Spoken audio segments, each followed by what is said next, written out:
Good afternoon po, Yusek. In a recent interview, Vice President Sara Duterte said every time may issue raw po against the Marcos administration, inaatake raw po ang mga kalaban. And may I read part of her quote? Merong namatay sa Amerika at nandoon sa loob ng kwarto si First Lady Liza Marcos at nandoon sa police report. Cocaine yung sinasabi nagkalat doon sa kwarto na yon, ay bigla na lang nilang hinila, kinuha, dinukot si Pangulong Duterte. Your comment po, ma'am.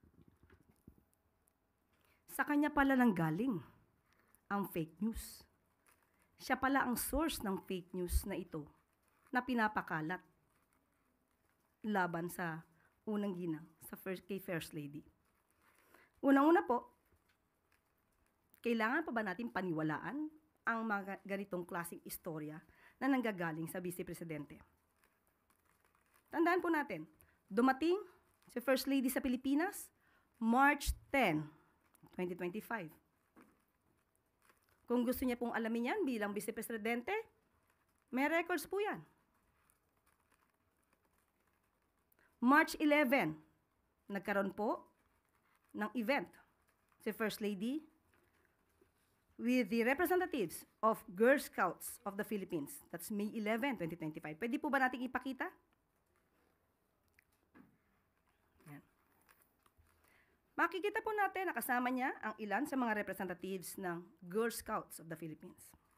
Nandiyan po si Dr. Cristina Lim Yuso, National President, Mrs. Teresita Gonzalez, GSP Central Board Member, at si Mrs. Rosaline Davadilla, National Executive Director. March 11 po, nang naaresto or dinala ang dating Pangulong Duterte sa ICC. Papaano po ito maiko-correlate kay First Lady? Samantalang March 11, nandito na siya sa Pilipinas, kasama ang sinabi po nating mga representatives ng Girl Scouts of the Philippines.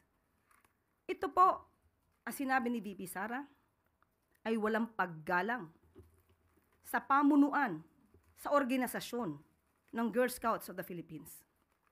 Pinapalabas niya na ang event na to ay hindi nangyari. Bilang Vice Presidente, hindi po ba dapat inalam niya muna kung itong mga taong pong itong nabanggit ko from the Girl Scouts of the Philippines ay totoong nagkaroon ng meeting sa ating First Lady? So, tanong natin, dapat pa bang paniwalaan ang mga sinasabi ni Vice Presidente kung sa kanya naman pala nanggagaling ang mga fake news at disinformation na ito?